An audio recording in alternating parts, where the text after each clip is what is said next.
You're listening to the Tel Aviv Review here on TLV1. I am Gilad Halpern. Welcome back. I'm now joined here in the studio by Dr. Edna Barromi Perlman. She's a scholar of photography at the University of Haifa, and we're here to talk about the research project she's currently working on that pertains to landscape photography in Palestine or Eretz Israel or the Holy Land, depending on who you ask. And the fact that there are multiple names for this territory is just one thing that is reflected in the political, geopolitical and ideological contexts around photography. So hello, Edna, and welcome to the Tel Aviv Review. Hi there. So landscape photography has proved a powerful tool in the political and ideological struggles in this country, starting from its introduction in the mid-19th century. So can you take us through the introduction of photography in this particular context and give us a brief overview of it? Yes. Firstly, I would like to say that this is a visual research. And as a visual research, it looks at the photographs and observes them and tries to understand and interpret the meaning that is constructed in the photograph. And the interpretation of the photograph depends not only on what we see and the content, but who's looking at the photograph, why, how it is distributed, what the practices of looking at the photographs are, who the audience is. And all these are very important in contextualizing this study. Mm-hmm. Now, specifically, the area of Palestine served as a magnet for photographers from the invention of photography, because it was the Holy Land and still is the Holy Land.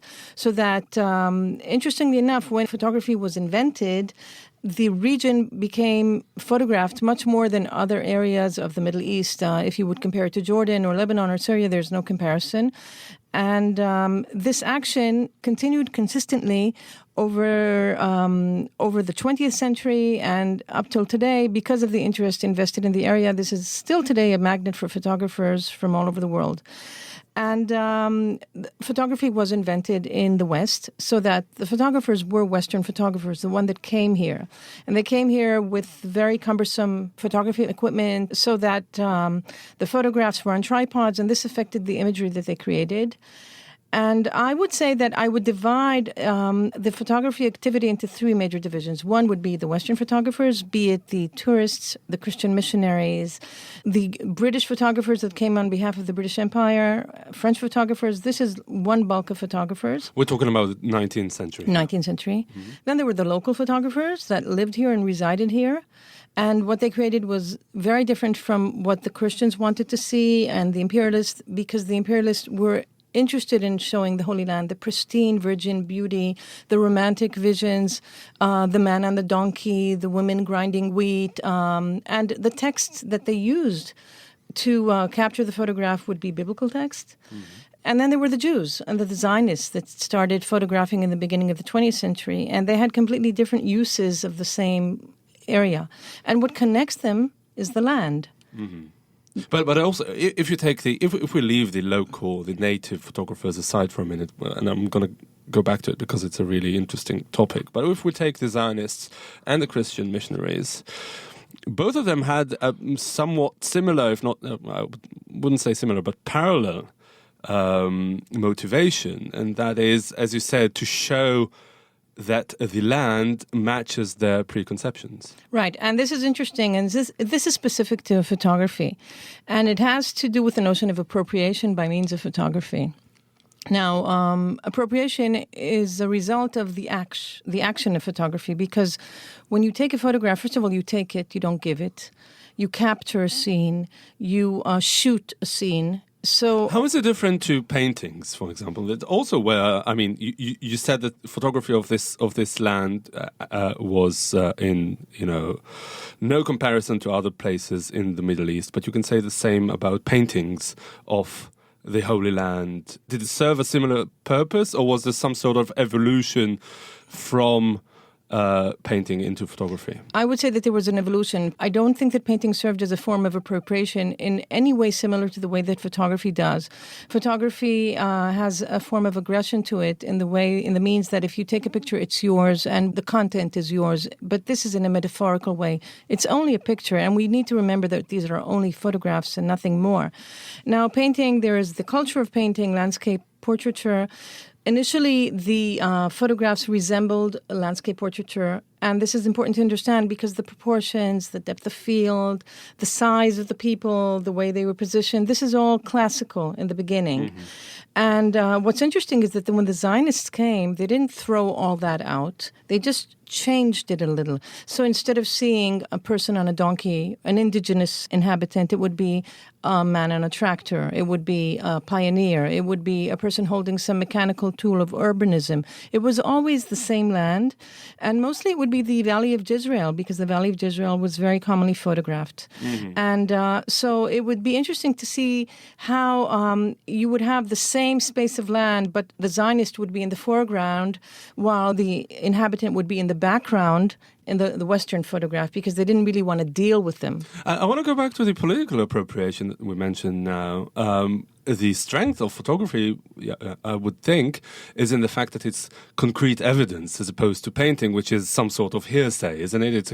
It's much more down to the interpretation of the artist and a photographer who's just a technician in this sense. Well, we're past that.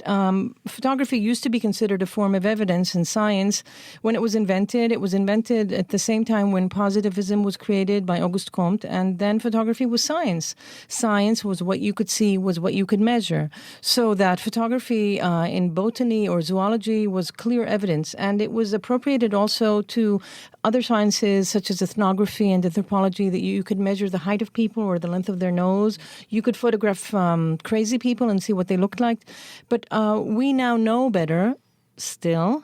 There is a problem because we still like to believe what we see, and we do consider it as evidence, and it really... No, but if you go back to the inner calculations of the photographers and people who sent them and the mission they were on, I mean, the fact that it proved concrete evidence back then was probably invaluable to them. Yes, and it was promoted by means of picture postcards, by lantern slides, and it was used as a form of propaganda. Propaganda was developed in Eastern Europe. It was developed in the Soviet regime. It was very common to convince people by means of photographs. But the Zionists incorporated forms of visual manipulations in the photographs because they were knowledgeable about how propaganda works. They used angles, they used stylistic compositions that generated messages of the Zionism, the act of the redemption of the land, of the powerful Jew, the macho Jew on the tractor, the new Jew, which was the utopia of Zionism, always connected back to the same land. Was the manipulation deliberate? Yes, definitely. It was the Soviet style of propaganda that was common, that was brought over to Palestine, and the German new objectivism and new journalism. The German photographers that came to Palestine in the 1930s, they came with this style. They were educated in photography, and they were hired by the JNF propaganda department, and they created enormous quantities of photographs of the Zionist dream of the whole act of, the act of pioneering, and until a certain point where that stopped. So I would just like to point out that we today carry these legacies, and I don't think we are conscious of how much this works. Just now, a few days ago, we celebrated Shavuot, Pentecost, and the visions that we are familiar with by the history of the JNF and their work is the visions of the land, of the wheat, of the field. You will always see tractors and people with land of produce, and always the camera is tilted downward so that the barefoot people are dancing on the land. The land is always there, it connects us, and the people are small. They're bulks of people in the wheat, in the field, they're insignificant. Now, when you look at Jewish photographs of Orthodoxy, the camera is usually tilted upwards. It's tilted upwards towards the podium so that you don't really see the people and you don't see the ground. You would see the Torah scroll, you would see the rabbi, you would see anything but the ground because the Jews were homeless. They roamed in the diaspora.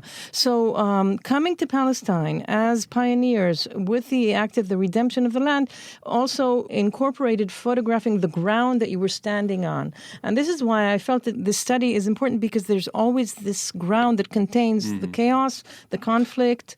You said that this visual manipulation was deliberate. I'd like to ask you whether they recorded it in real time. Was there any photography mastermind among the Zionists, either photographers or the people from the JNF propaganda department, who actually, gave instructions or wrote about it, how a photography should be carried out? Or is it all something that you, as a researcher, do now with the benefit of hindsight? I would say that there were formats of work that were common in Palestine and in early days Israel, according to how you hire photographers, what you expect them to do, what kind of material they're expected to do. From what I've researched, I understand that the conditions were very poor. They had no copyrights over their material, they had no copyrights over their film, and they had to always supply these clean, well-posed photographs, and they were paid very little, and they were directed to create these types of work. Now, I don't know if their work was edited, but I know that it was very hard to make a living as a photographer, and many photographers eventually left and did not continue working because of the working conditions in Israel. And ultimately, this had a dismissive effect on photography and the status of photographers in Palestine and in Israel, and journalists and copyrights. And it was a long battle that continued later on that I'm personally familiar with because I was a photographer working in Yediot Achronot, and I also know how hard photographers struggled in order to obtain rights and copyrights and so on and so forth. Not just, I have to say, as a journalist, not just photographers, even people who deal with content. But let's move on to the native photographers that you mentioned in passing in the beginning of your talk. And this is really interesting because photography, if you take the Christian missionaries and the Zionists into account, and the fact that it was imposed on Palestine by Western people, was probably perceived as a colonial tool. Right. So the whole aspect of local photographers is something that is coming forth now in art exhibits. I think that Rona Sela, the curator, has done a lot to promote awareness of local photography in her work in Haifa Museum, in the Nachum Gutman Museum. And there are you talking about historical photographers or contemporary one? Historical local photographers that we never learned about or we hadn't heard about. Also in Al-Fahim Gallery and so on. It's coming to light now. So there's much more material. And what's interesting is how we sort of never learned about them, or they were never part of our legacy as residents of the area. Now, the photographers photographed under the Ottoman regime and later on under the British Mandate. And there were two prominent photographers, in my opinion, that I would like to point out. There were many, but I would like to point out Walid Khalidi and Khalil Raad, and specifically Khalidi. Khalidi photographed modernism and photographed urbanism in the way he perceived it, because people lived and they went to school and they had hospitals and they went to the post office, and they just didn't live on donkeys all day, and women didn't just grind wheat. So when was that? Until 1948. And he photographed, and I don't know exactly who he served and who paid him for his work, but he accumulated hundreds of photographs of the area that were not the famous photographs that were presented to the public or used for promoting funds. And he created a book called Before the Diaspora, and it's become a very famous book showing the life of the Palestinians in the area, just going to show that they had a life and they existed here parallel to the Zionists and in separation of the Zionists. Are we talking about rural areas or urban areas? Modern areas, cities, urbanism, Jerusalem, Nazareth, and also he did put in photographs of the land and the landscape. There were the regular photographs that we saw, that we were accustomed to of the Western photographers. You can also find them in his book. But it's interesting because we need to acknowledge that there was a life here that wasn't the life that we saw in the photographs of the JNF archives or the Western photographers. So that much of this study that I'm conducting is on exhibits that have been curated and have been presented now, and the current trend, which is why I also chose to incorporate modern artists in this study to see how they respond to the same notion of the land. Yeah, I want to go back to Khalidi. Did he know that he was documenting a world that's about to vanish, or did it gain historical importance only after 48, only with historical hindsight? Well, did he know during the Ottoman Empire that there was going to be a British mandate? I have no idea. I think so he was just documenting slices of life that ended up growing into this momentous historical evidence by accident. Right, and he accumulated works of other photographers. Khalil Rad was also a local photographer, and he photographed these notions of modernism. And it would be interesting for us to learn more about the life of the inhabitants as an urban life, as a modern life, and not just as primitive people that needed to be redeemed by us. Mm-hmm. And now let's move forward to a more contemporary period. And if we can, just very briefly, because we're soon running out of time, depict the way that these three themes are translated in today's photography. It's very hard to generalize. What I've chosen is three artists that relate to these themes because it's very hard to be a neutral artist in Israel today, and all artists in some form respond to our past, either by endorsing it or by escaping it or by denying it. But there's always a discourse there, and it's very powerful. And this is, worldwide. You always are in response to your reality, to your past. So I would say that current day art responds, as we all do, to our legacies. So if I might show, for example, I chose Simcha Shirman, who's a photographer that claims... A Jewish-Israeli photographer. Yes, a Jewish-Israeli photographer that claims that he lives on the surface of the land and he photographs his shadow because the shadow is a temporary existence. The temporality is the temporality that he feels because he says in his own words that we have a very short-term memory. We forget what happened 50 years ago or 70 years ago, but we only remember what happened 2,000 years ago. And he claims that he has a hard time connecting, so he would rather photograph his shadow or the waste of the land or garbage or holes in the ground than other things. And then the other photographer that I chose is Yosef Cohen, who lives in Alon Shvut. And, a settlement in the West Bank. Right, and he photographed the land in the West Bank in all its beauty, very reminiscent of Western photographers. But the format is always closed. If I compare it to the virgin-like photography that was created then, there was always a depth. There was no end to the land. In his, there's always a border, and the border is the frame, and the ground is always limited by the border. And then he said that at a certain point, when the Intifada broke out, he couldn't continue doing this because the land resembled and resonated borders. So he started photographing and putting things in his drawer and not developing it. He stopped photographing these romantic visions of the land, although he believed in them.